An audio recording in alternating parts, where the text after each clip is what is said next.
This news update is brought to you by... So, I'm meeting Rico later. Gotta check in with the girls, but first, let me check my usage on the MyLime app. Now, what should I wear? Hashtag sexy. He's here.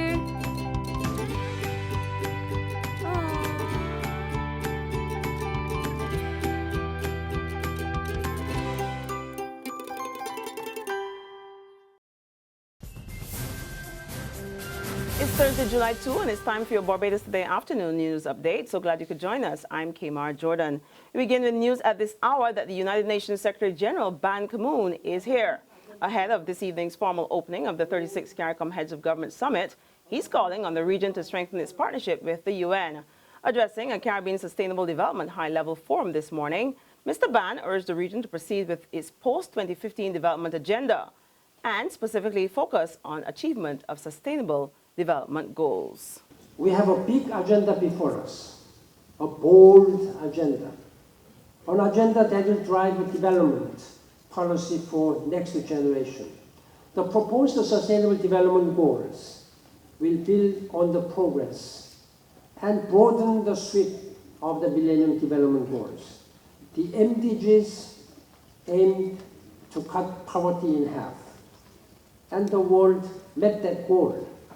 And we should be very proud of that achievement.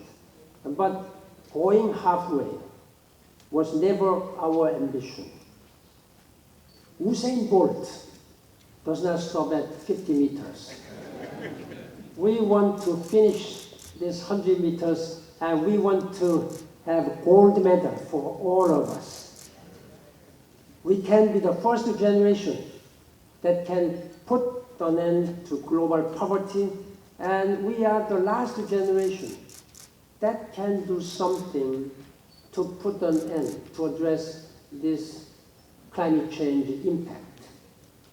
To get there, we are working to make sure that the Sustainable Development Goals are focused, financed, and followed up with the real targets, real money, and the real determination to achieve them. Well, Prime Minister Frendo Stewart also addressed the gathering, agreeing with the Secretary General that a strong partnership is key to sustainable development. However, he warned the region that the region's voice must be heard on the global stage.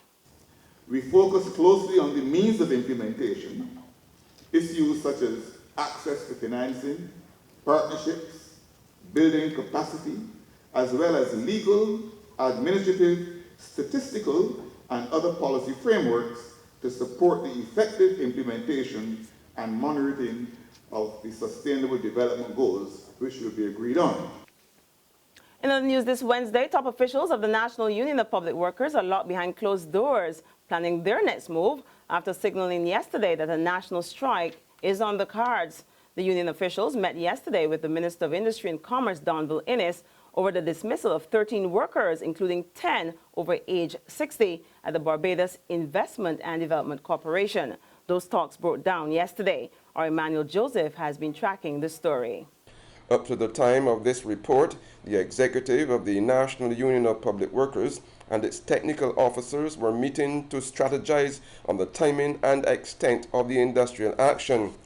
The situation has reached this stage because reconciliation talks under the chairmanship of Minister of Industry and Commerce Donville Innes broke down yesterday between the NUPW and the board of the state-owned Barbados Investment and Development Corporation over its decision to retire 10 of its workers over the age of 16.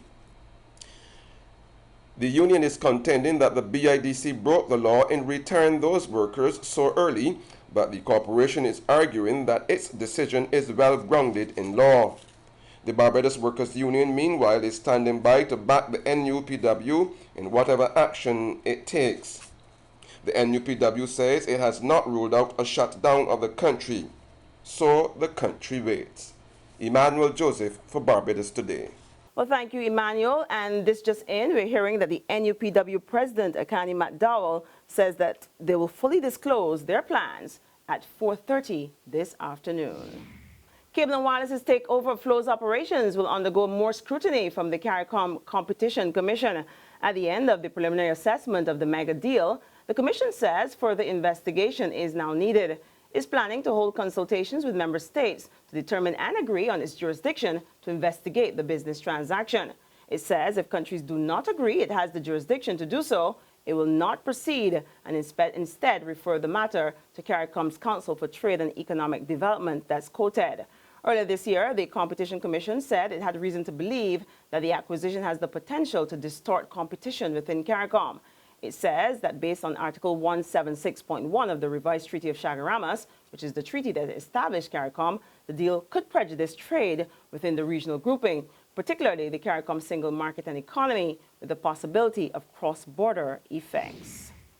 Make no mistake about it, police in Barbados will be on the beat this CropOver. Station Sergeant Stephen Griffith tells Barbados Today the Royal Barbados Police Force is already activated and it has a plan in place. He says in addition to the increased police presence on the road, the force has been helping key stakeholders to implement their crime prevention programs. Shortly, I'll be speaking to the vendors in terms of how they deal with their cash and what they do and their crime prevention practices. So I'll be dealing with that. I've recently spoken to the marshals, how they're going to be performing their duties and that whole arrangement. So we're out there trying to make sure that those people who are going to participate as patrons have a virtually safe environment for which they can operate. There's regional and international news after this short break. BT CropOver Superstar. BT CropOver Superstar. How was sound bad? How was sound? Wonderful. Actually, you can edit that in the competition. So I ain't sound bad? No. Oh my. Get a video, we gone clear. A video? Yes, a video. How long the video gonna be? 2 minutes. Not 5, not 6? No, 2 minutes. 2 minutes, that's all you need. So wait, you and the fellas like you that just do this thing every year when it ain't already? Well, I don't know what that, but it's spontaneous, you know? Well, what is this for you? But that means I can try to submit mine and the judging starts at 6, but the deadline is the 5th at 4:30. You need to get it in. Get it in. Look at the screen there, look. That is where you could enter because right there. BT CropOver Superstar. BT CropOver Superstar. I like that. You have a chance to win this competition. Against you? I spontaneous. Secure your future, be financially strong. Since 1983, we have been there for you. A smart range of products, great tax benefits. We're the solution to your hopes and your dreams. The Barbados Workers Union Cooperative Credit Union. The Barbados Workers Union Cooperative Credit Union. Humble beginnings to smart loans, smart savings. Save smart and borrow smarter. That's the move for me. Stability, prosperity. We're the solution to your hopes and your dreams. The Barbados Workers Union Cooperative Credit Union. The Barbados Workers Union Cooperative Credit Union. To sports now, the United States has submitted a formal request to Switzerland to extradite 7 FIFA officials arrested in Zurich as part of a corruption probe that has rocked soccer's world governing body. Switzerland's Federal Office of Justice announced today that the requests were received from the U.S. Embassy in Bern. The expected demands, as submitted late Wednesday, met a 40-day deadline since the 7 were detained early on May 27 in raids on a luxury hotel in FIFA's home city. We get more now in this Reuters television report.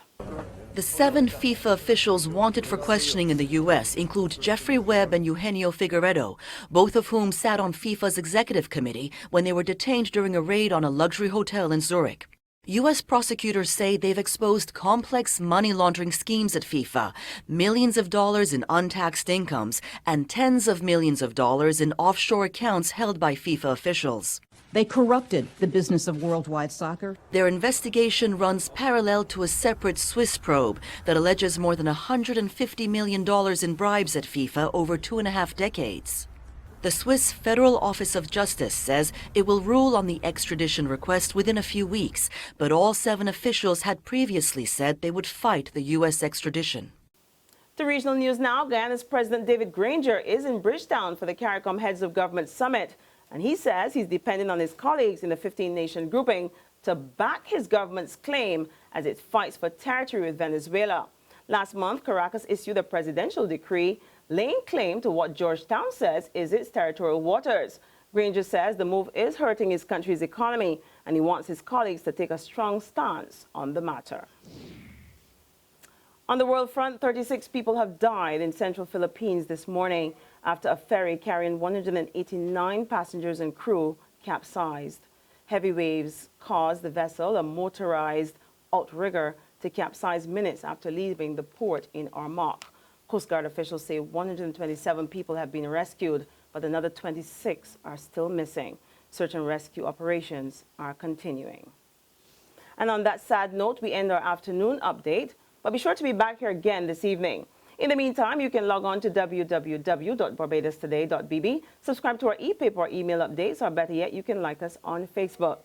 You can also catch us if you're moving around Barbados today on this wet day on Izumi Media in bus terminals, or via Screenplay in the supermarket or a gas station near you. Also tune in to Channel 101, that's on Lime TV, as well as Mix 96.9 FM. I'm Kamar Jordan. Be safe out there and be sure to join us again this evening.